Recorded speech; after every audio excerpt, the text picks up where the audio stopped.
The topic that ties all the other podcast episodes together. So today we're going to be talking about the fourth and final foundational virtue, honor. Honor is unique from the other three virtues in the way that it exists.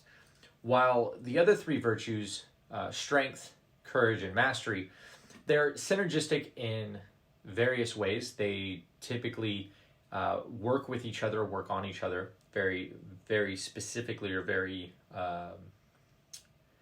physically, I think is the best word for it. They physically work together.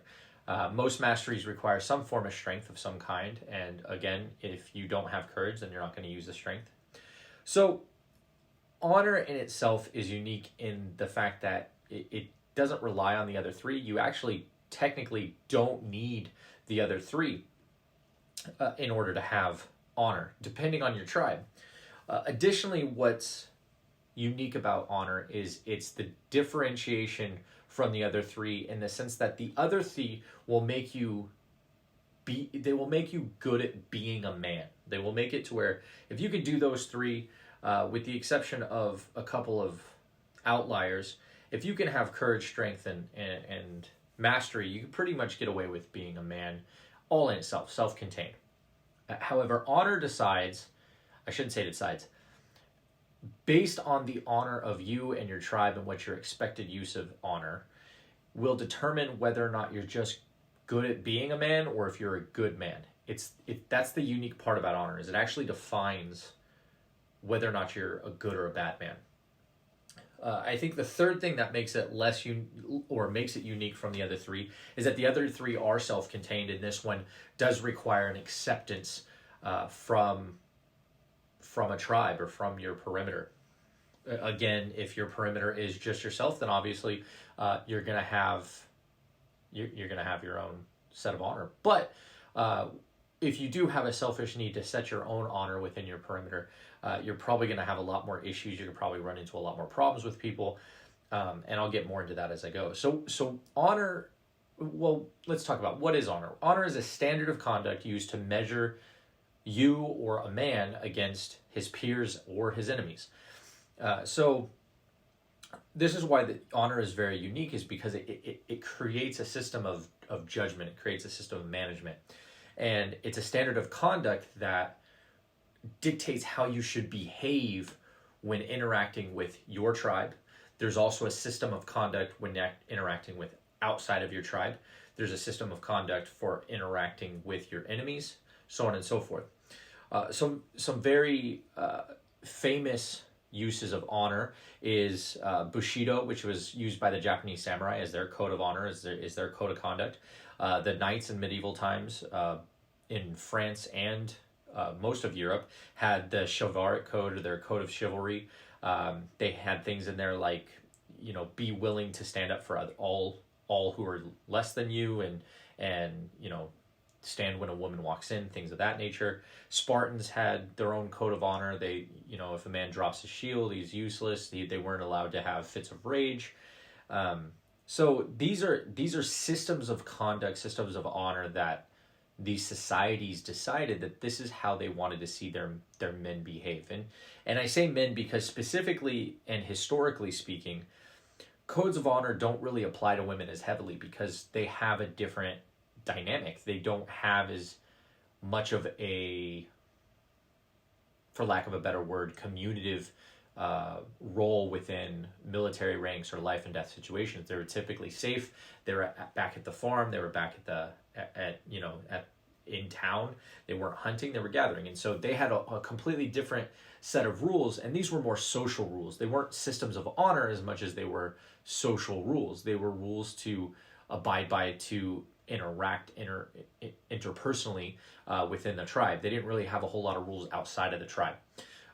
So they didn't really fall into the guise of honor, but technically they could be a system of honor or a system of conduct. So you could add that, but it's just never been, I shouldn't say never. There's plenty of examples of that. However, in the context of what we're talking about,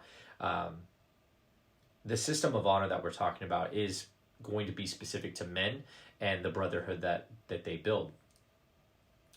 So when we talk about honor, and again, I want to hammer this home. I'm going to talk about this currently agnostic of any morality and agnostic of any personal concept of what honor should be. Because, I've mentioned it before that last episode in Mastery, I talked about the guy that, was yelling at his mom about living in a basement and all this other stuff.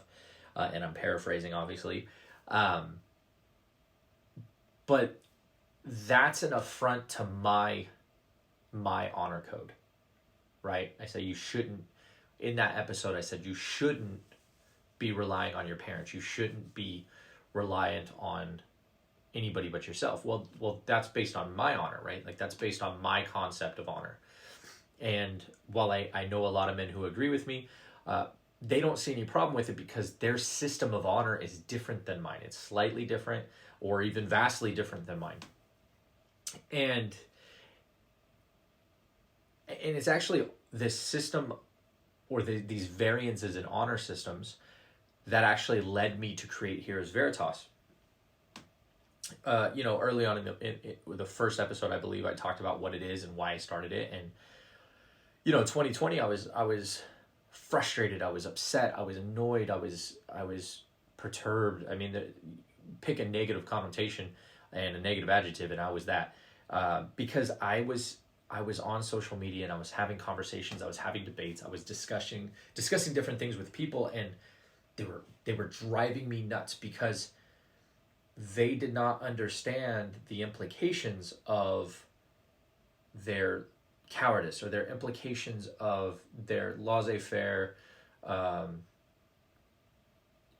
whimsical approach to people losing freedoms, people losing lives, people losing jobs. And I said at the time, it was kind of like realizing I was that crazy guy who was screaming into the wind, hoping somebody would listen to me.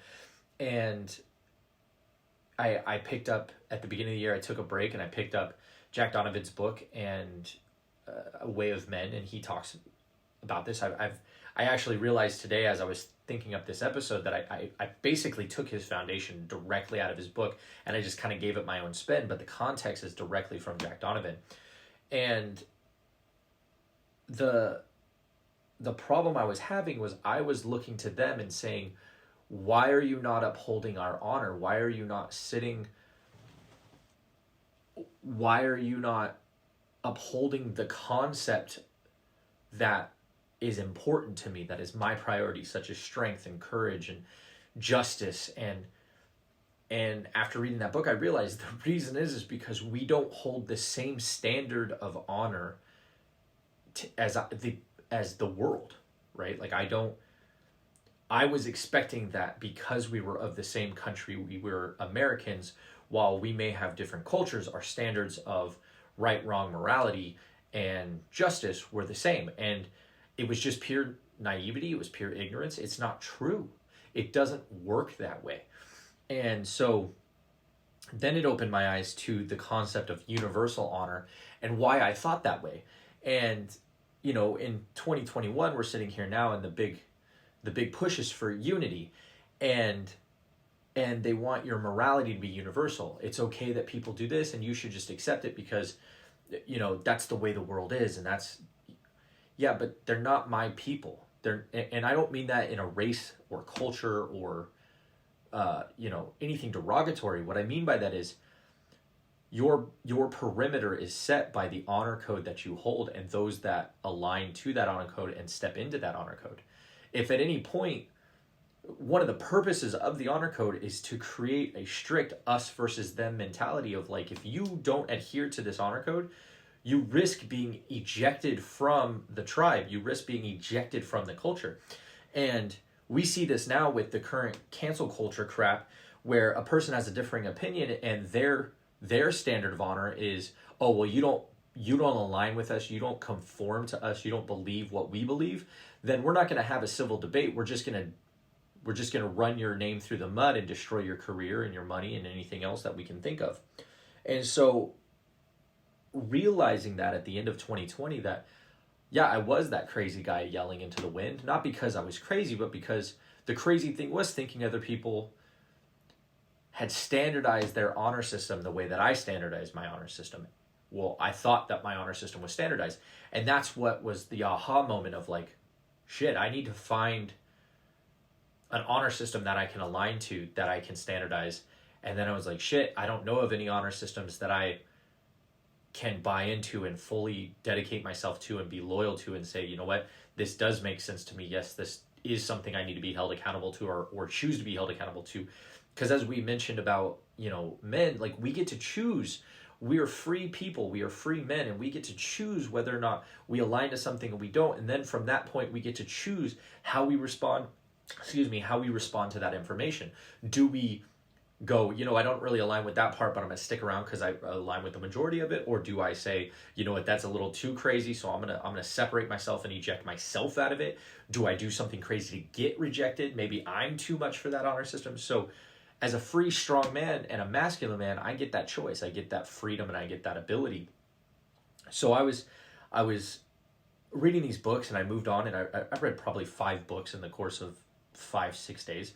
And they're short books, they're nothing big. I'm not trying to brag. It's just I was seeking something. My heart, my gut, my intuition, my instinct, it was pointing me towards something, and I couldn't figure out what it was. And I came across these books, Jack Donovan and Ryan Mickler and Bedros Kilian, and my mentor who had passed early on in the year. I read his book again, Sam Bakhtiar, and then I started researching from them, and it spiderwebbed. You know, you get, if you're of any intellect and curiosity, you end up down these rabbit holes. And that's what happened. I ended up down these rabbit holes, and I realized I don't like most of the groups that exist. I also don't align with most of society, and I don't believe that I've set my perimeter correctly to identify who I align with and who I don't. So it started out with, well, what's my honor system? What's my code of conduct? What's my chivalric code? What's my Bushido? And I knew what it was. I may not have written it down, but I knew instinctively, this is what I fall on. This is what 2020 for me was a year of learning what hills I'm going to die on. I knew what my values were. It cemented my principles. And because it cemented my principles, I was able to quickly develop what I wanted to do with Heroes Veritas. And here we are. And this is the final virtue, but probably one of the most important, because it guides the other 3.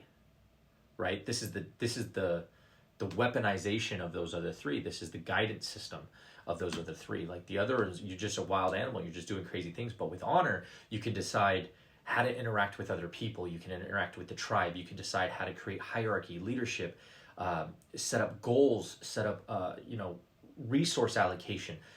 That's what the honor system is really about. It's a system of keeping yourself towing the line, so that you're masculine, you're strong and you're courageous, and you have a proficiency of some kind, but what are you doing with it? Well, with the honor code, you do this with it. You serve your tribe, you serve your perimeter, you protect and provide. That's the honor code. That's my honor code. That doesn't necessarily mean that that's your honor code. There's ignoble honor codes out there as well, right? You look at a movie like Pirates of the Caribbean, they leave him to die, and he's like, they're pirates. It's the pirate's code. It's what they know.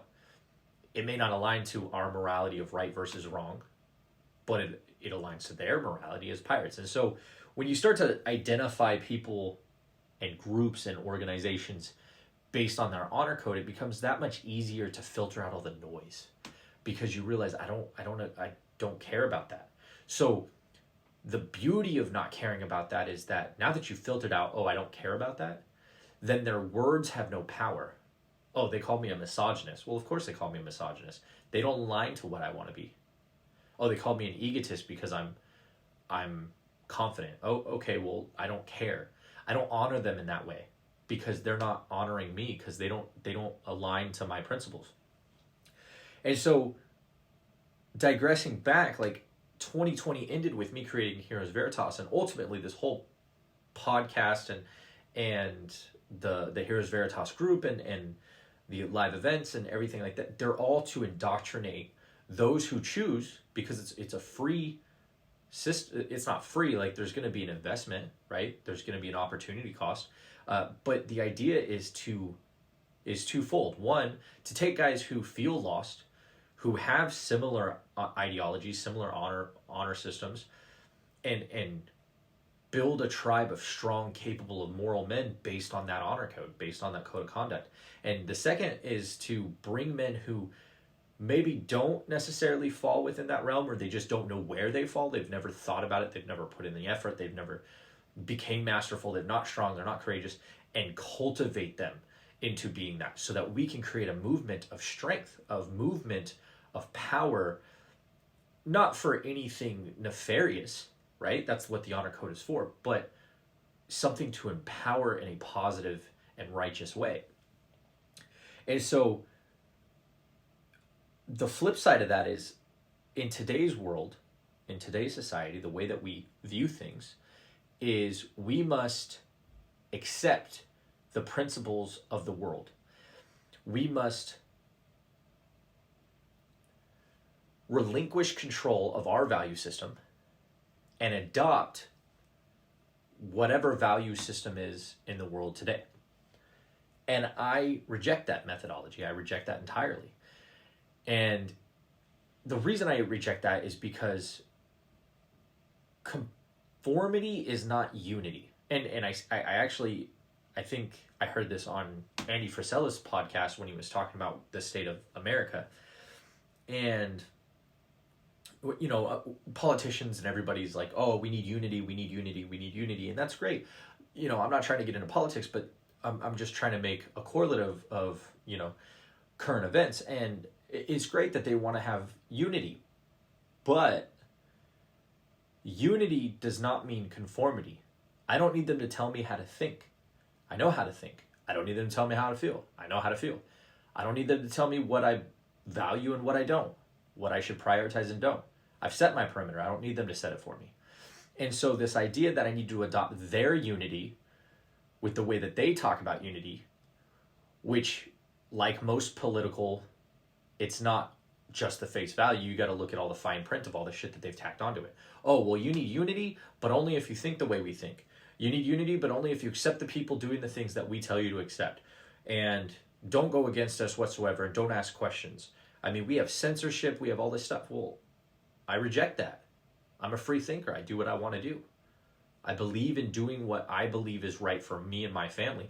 I don't need somebody else to come in and tell me, oh, you should be doing X, Y, and Z because I thought so. Sorry, not my problem. Not my people, not my problem. You're not part of my perimeter. You're not inside my priority list. You're not inside my honor system. Therefore, your words, your actions, they don't matter to me. And so by setting a system of honor, and I keep saying set your perimeter. And it's all three of those, or I'm sorry, all four of the values are required to set your perimeter. But setting your perimeter is really identifying what you prioritize, what your values are, and who your people are. And setting your perimeter can be as simple as, like, I like hiking, so my people are the people that like to hike. Outside of that, I don't really care what they do, gay, straight, otherwise, I don't care.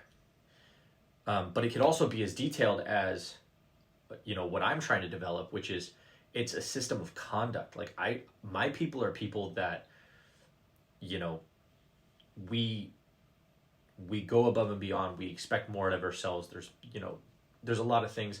And again, trying to stay off the subjective side of honor.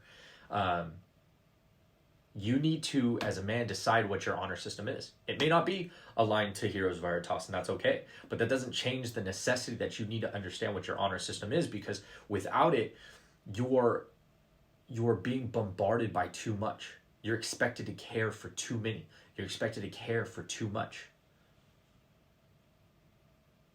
Social media has localized every issue. Every single one of them has been localized. It can be 30,000 miles away with the people you have nothing in common with somebody that you don't know, and you're supposed to feel bad, send them money, send them resources, waste your time, prioritize their life over your family who's right next to you.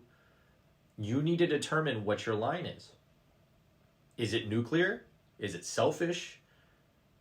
Is it your immediate family? Is it your extended family? Is it friends and family? Like, you have to understand how far you're willing to give that empathy to and how far you're willing to give that resources to. And it's not ethereal. It's not just like, oh, you need to do this. It's tactical. Everything about a man is finite. His time, his energy, his strength, his courage, his money, his resources, it's all finite. All of it. The sun itself is a finite resource. It will burn out. We are no different. So if you do not cultivate your perimeter and understand using a system of honor to determine who your people is that you honor and who you care about and who you don't, you're going to burn out.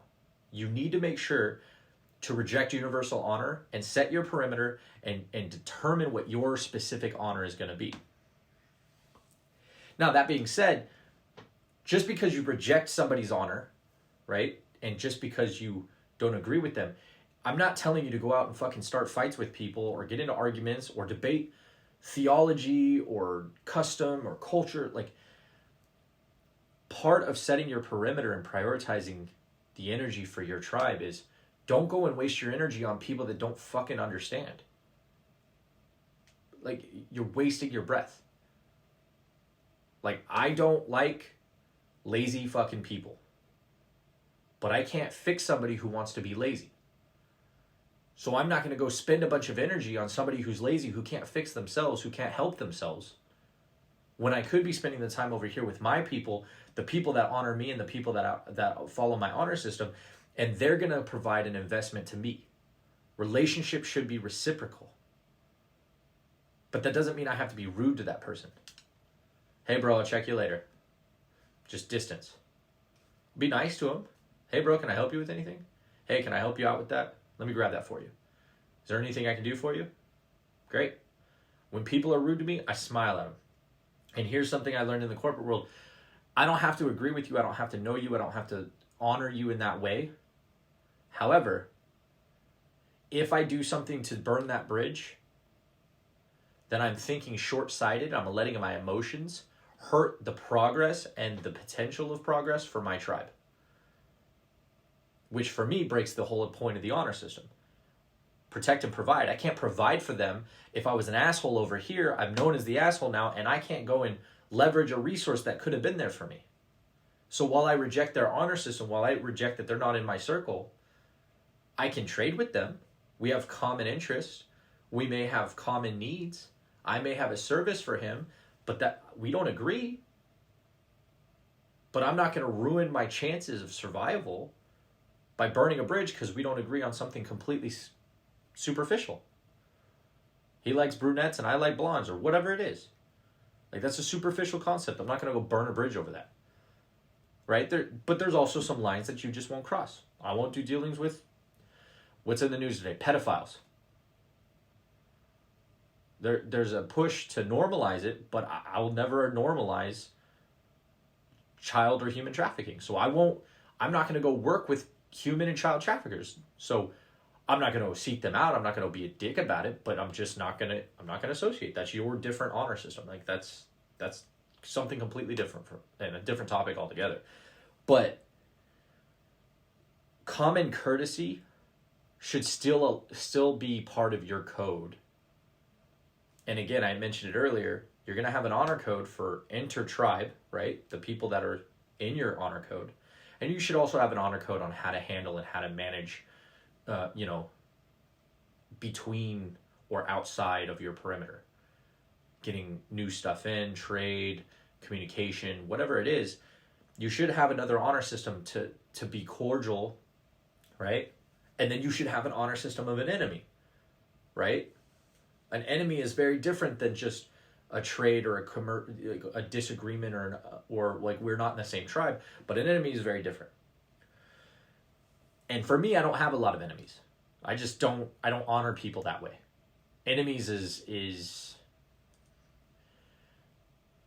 I'd have to respect them. And most people that have a problem with, I don't respect enough to honor them that way. It's not the way it works. So digressing back, like rejecting universal honor does not mean you have to go out and seek fights, seek disagreements, seek arguments, seek conflicts of culture. That's not what I'm saying here. What I'm saying here is set your perimeter, understand who your people are, what your priorities are.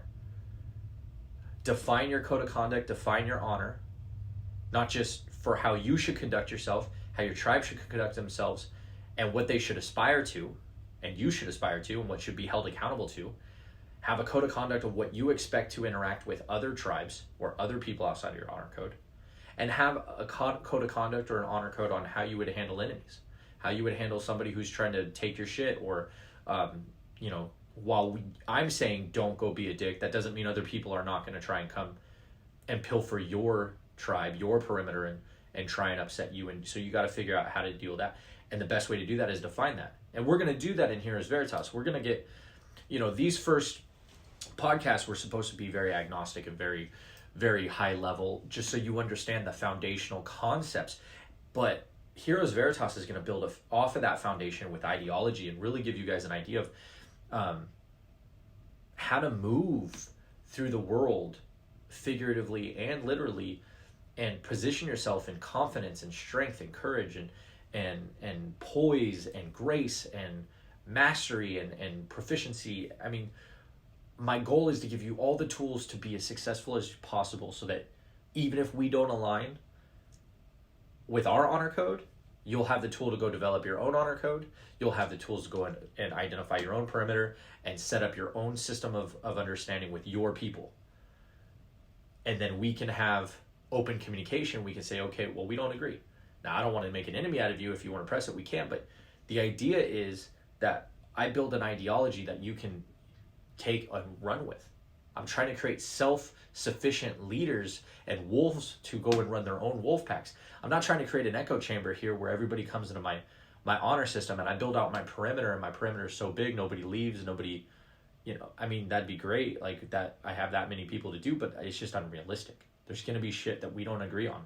And there's going to be people that just don't get what I'm trying to do, and that's okay. So, setting the perimeter quiets the noise, tells you who to focus your energy on, and your system of honor is how you determine who is viable for that information. Meaning, how do you prioritize that they're worth going to? The system of honor is a standard of conduct that you measure worthiness for. Okay? So if I was to say that the standard of conduct within my group is you need to be able to take care of yourself in a fight, just sake of example, you need to be able to handle yourself. You need to be proficient in martial arts of some kind. You have to feel like you're confident that you can take a punch, land a punch. You got to be willing to be courageous enough to get into the fight. If somebody in the tribe is getting jumped, you should be the first one to jump in or be willing to jump in. If I say that that's my standard of conduct, that's on my code of conduct, that's within my honor, and I have somebody in my tribe that we get raided, figuratively speaking, and they disappear. They're nowhere to be found. They don't want to go fight. They make excuses. And again, I'm talking figuratively. I'm not talking literally here. Whether that's a disagreement or awkwardness or whatever, and we say our values are X and somebody challenges it and they're just like, yeah, I guess it's kind of weird. Well, they've just proven to me that they're not worthy of my time. They've just broken a cardinal rule in my honor system, and I'm speaking hypothetically here, but if that person broke the cardinal rule in my tribe, I may come to them and go, hey, bro, like, what up? Like, you're part of this tribe, right? Well, you know the code of conduct. You can't, is it too hard? Can you not, do you not want to be part of this? And then they have to make a decision as a man. Do I want to be part of this? Do I want to be held accountable to this code of conduct? And one of two things is going to happen. They're either going to go, yeah, I do. And they step up and they make adjustments and they seek guidance and leadership, and we build them into the culture, and that they're able to thrive and succeed. Or they go, no, I don't want to be here, and they leave. Either way, it prioritizes my energy properly, because now he leaves, I don't have to worry about him. That's no longer an energy drain. He's no longer a liability for me. Or two, he shows up and he gets involved and gets into the culture. Well, he's now no longer a liability because now he's an asset. He's promised to step it up, and he needs to show that he's going to step it up, or he risks getting ejected from the tribe. So when I say set your perimeter, and when I talk about your honor system is going to be a system of validating who and where your perimeter lies and where it moves, and the ebb and flow of your tribe and your perimeter. So with honor, you're able to dictate not only who you keep close to you, but also who you keep away from you. You get to dictate through the honor system how you're going to prioritize resource allocation, resource management, delegation of roles. It's where you're going to decide the importance of data or information. Like, for instance, if my tribe is a bunch of engineers, we really don't give two shits about the information coming in from the makeup industry.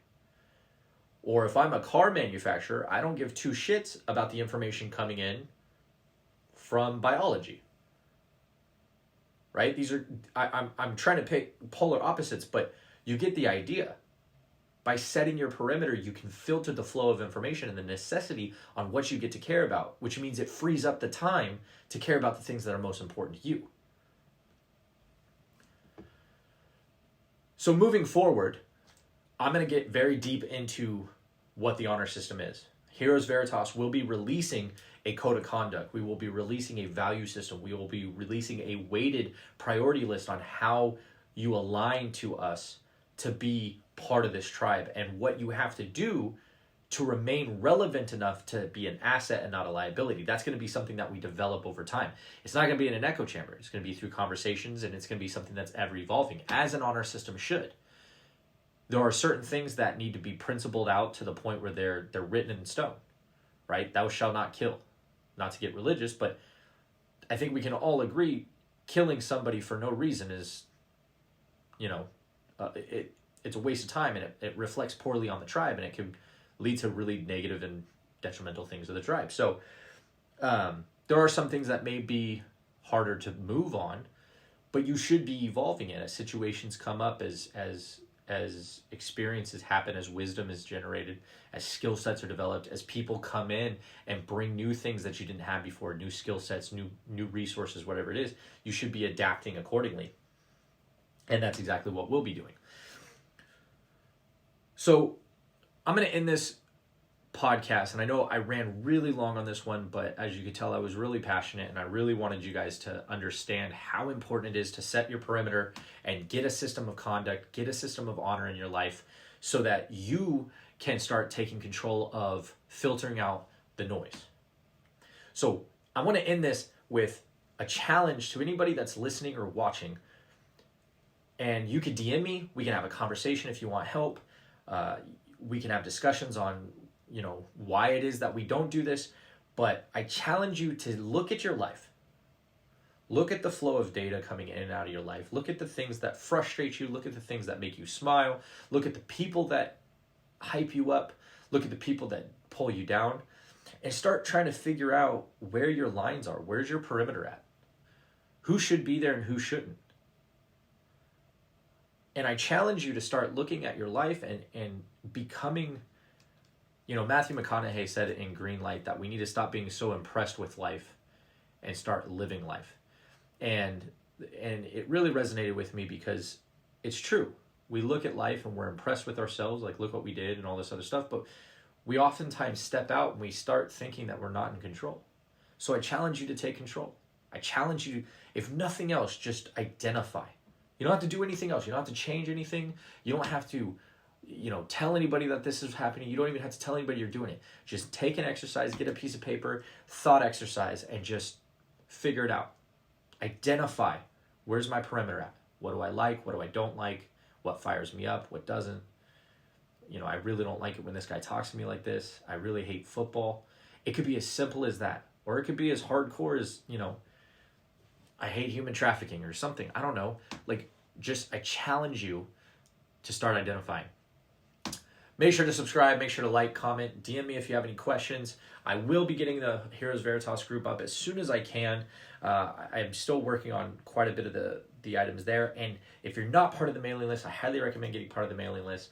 Big things coming. It hasn't been used just yet, but we will be soon. And especially as the live events start coming out, we'll be dropping those as well. I hope to see you guys at Set the Perimeter event in April. I hope that you guys enjoy these podcasts and have a great and wonderful weekend.